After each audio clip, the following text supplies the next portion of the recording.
Oh my god, I literally feel like a hedge fund housewife vacationing in Aspen plotting to murder her husband.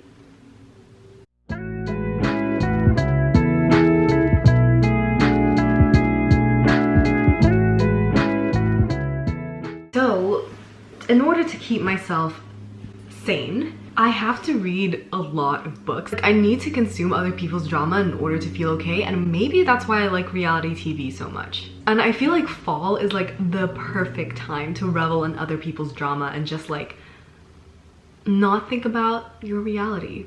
And I'm literally in the last little stretch of grad school. I have 2 more weeks left and I'm done. So I am very close, but this is like the time when I have my capstone project and all that and clients to look after, and I just don't have time to look after myself.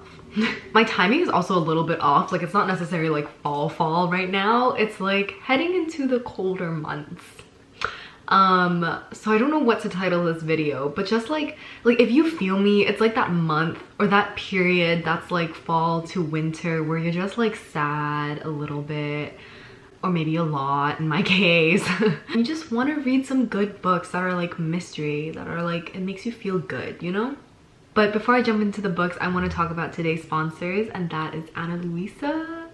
I am working with them again, and they sent me these lovely pieces, these 2 rings and this beautiful earring that I love so much. Like, you know, I love a pop of color. Like, I dress really blandly usually.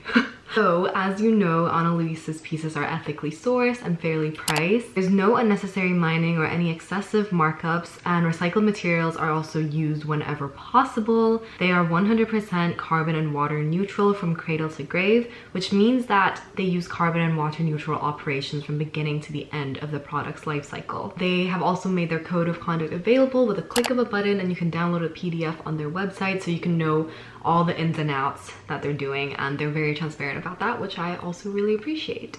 And if you want to check them out, I have linked them down below, and you can also use my code. They are doing their Black Friday sale now, and it's the biggest sale of the year. You get 20% off your purchases, and I'll link them down below for you to check out. And you know, even though I look like a hedge fund housewife, you know that I'm the cool one. You know that I'm the one that brings the wine and the book club. I've split my recommendations into sections, so if you don't like a section, just skip my video, skip those little parts. And I've split it into nonfiction, horror, hopeful books, and classics, and just funny books. So these are your categories. So let's start off with the nonfiction category. And the first one I'm recommending here is The Devil in the White City. So I'm pretty sure you've heard people talk about this book a lot, and I love true crime, and if you love true crime, this is it for you. So it's based around the Chicago World's Fair and the serial killer that used the Chicago's World Fair to like do his deeds. And I love this story so much because the author was able to kind of explain all the scientific stuff around killing as well, which is like kind of morbid, but like it was really interesting. The only thing though I will say is that because it is about the World Fair as well, like sometimes it often feels like 2 stories happening at once, but it is still really interesting if you're into like history, right? Like they talk about how the World Fair was built, but sometimes they would have like a little snippet of like the murder coming, but then they would talk about the elevator in the next page and how that was built, which is also very interesting, just not in the line of the murder. But it was also really interesting because you got to see all these like historical figures cross paths. Like you had Susan B. Anthony with Buffalo Bill, and then Walt Disney's dad, and then also how like Walt Disney got his inspiration, right? I don't know, I thought that was really cool. But then you also get these like last couple of chapters which is just focused on the murder and like the mechanics of that, which is really creepy and interesting. Like I feel like that's something you would read on a rainy day and then get very scared and then never leave your house again. Like I don't know why, I feel like if I was raising a child, I wouldn't even tell them to like come back at a certain time. I would just let them watch true crime. That is my parenting technique.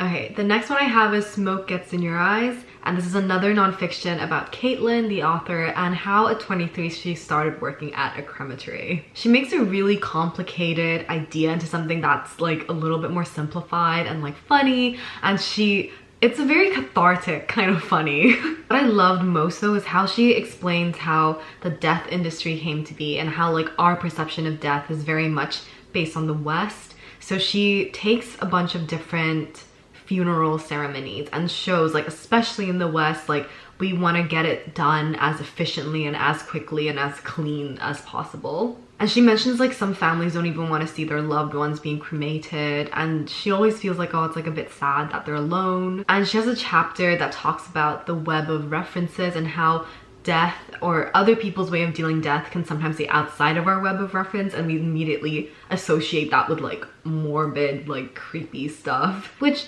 it's not. It's just their ways of funerals and our ways of dealing with death is completely different. It's also like really hopeful, I think, like her message about death and how because we're afraid of death and because we don't want to see the, like we associate it with such like gory and like mess and dirt that we don't want to deal with it. But she does give a very hopeful message at the end, and she talks about her experience in all this. So if you're interested in that, I think that is a very good book for you to read. Like, it sounds weird that death is hopeful, but it's just the way she talks about life and death and her experience with it. So yeah, I think you'll enjoy this one. Definitely on my list to reread as well. And what is the cooler months without some horror novels? So to start the horror off, we have Mexican Gothic, which I loved so much. I read Jane Eyre at the beginning of this year and I absolutely hated it. Like, I feel like as an English major I should have loved that book, but I didn't. I hated it so much. Like, half of the time I was like, why are you doing this? You have money now. It's not like you didn't have financial freedom. You could leave. Anyways, I will not spoil that book for you in case some people actually love that book. Anyways, so Mexican Gothic reminds me of Bront novels a little bit. Like, it has like Wuthering Heights, a little bit of Jane Eyre in there, I feel like, but in a much better way. It's about this socialite visiting her cousin, and in this like manor, and everything just like unravels. That type of story, very Bront.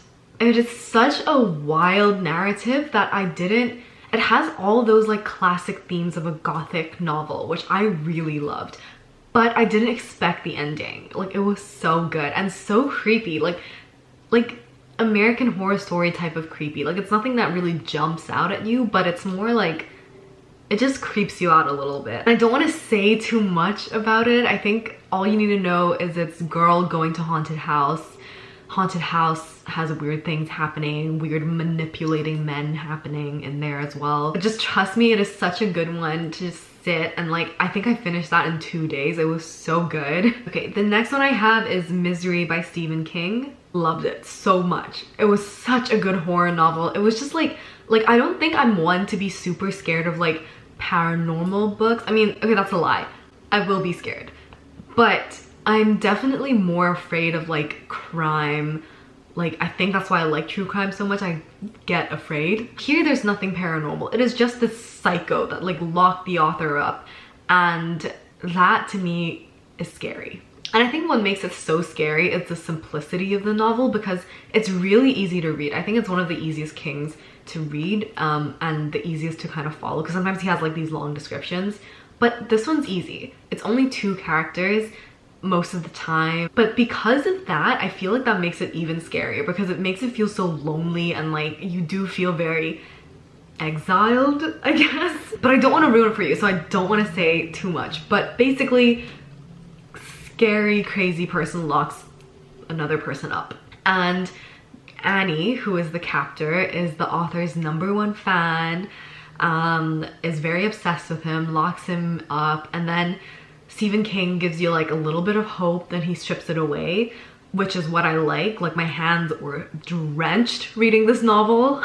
But it was fantastic. Like, honestly, such a good King. The next one I have is also Stephen King. It's Later. This one is a slightly shorter King. I think I spoke about this in a previous video, but it is a bit shorter. It's not my favorite, but it is a novel that's very easy to follow. Again, has a bit of like the paranormal elements, Reminds me of The Shining a little bit. I feel like if you've been in a reading slump, a shorter novel is easier to get back into reading, and the action also picks up really quickly in this one. So it's about a boy, Jamie Conklin, and he's able to see ghosts and like talk to ghosts, and sometimes it's creepy, sometimes it's funny, and it's kind of sweet sometimes too. And Liz, the detective, kind of abuses his power to help her solve crimes. So, but I guess because it's a shorter one, or I don't know, like between these two, I still pick Misery. Misery is still absolutely my favorite, but again, I feel like this is a good one to get you back into reading or get you back into Stephen King style,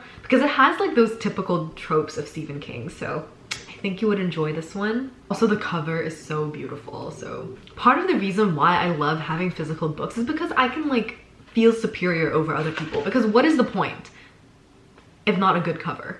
Okay, and the next category I have are more hopeful books, feel-good books. So the first one I have is The Black Flamingo. This is also one that I think will help you if you're kind of in a reading slump, because it is a novel written in verse. I finished this one in a day. It was really, really good. So it's about Michael, who is half Greek Cypriot and half Jamaican, growing up in the UK.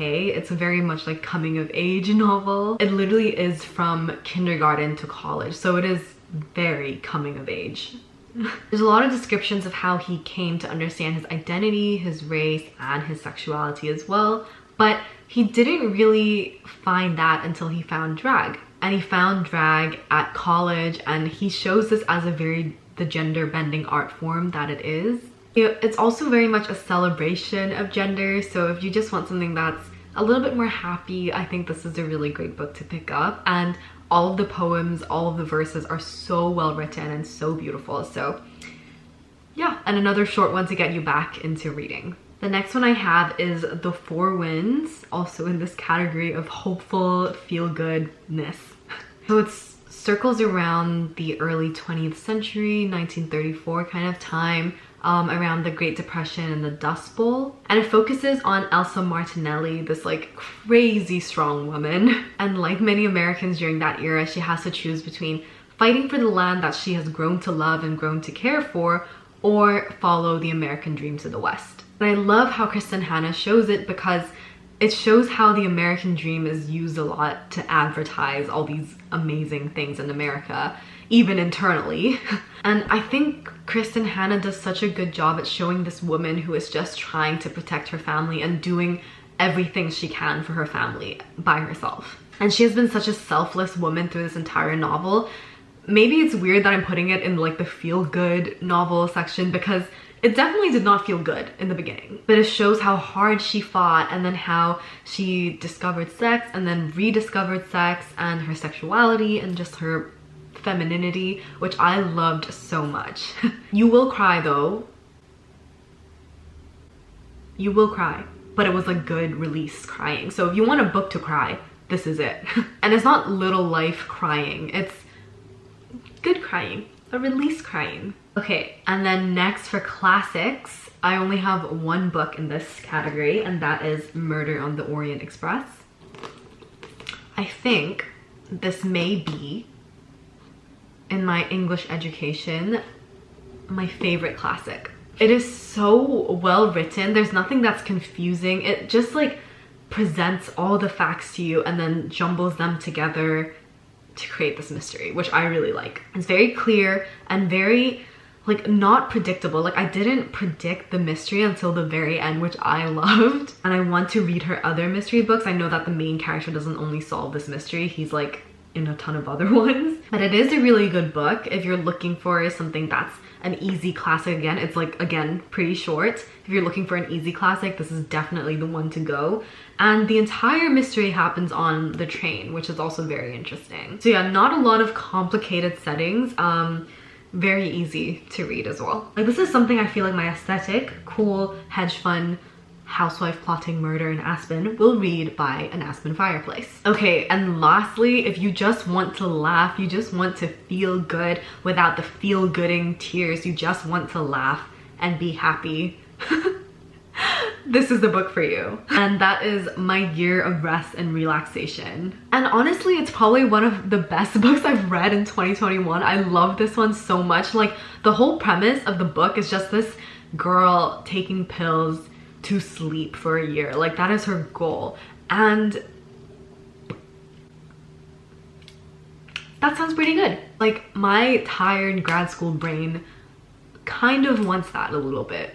Like, that's the premise of the entire book. I don't want to spoil it for you because you have to read it to experience it. And I feel like it is so freaking funny. The adventures that she has in this like sleeping trance. My favorite part, and I won't spoil it, but for those who have read it, my favorite part is still when she was working at the art gallery and that incident happens. That is hilarious. Honestly, maybe that's not the point of the book, but I feel like we're all just so dang tired every day. Like, we need to take a break to not exhaust ourselves so much to the point where we want to take pills and hibernate for a year, to a point where that does not sound good anymore. So yes, if you just want to laugh, have a good time, and feel like somebody understands you, read this book. And those are all the recommendations I have for you today. I am open to more recommendations. Please leave yours down below or DM me. And please check out Ana Luisa. They're having their biggest sale of the year. And again, you can buy these amazing pieces, whether you want a bit more color in your life or these little statement gold rings. If anything today, I have proven that Ana Luisa will spice up any aesthetic you're going for. I wasn't going for the housewife aesthetic. It just happened. And I'm too comfortable to change out of it now. And I still feel moderately cute. So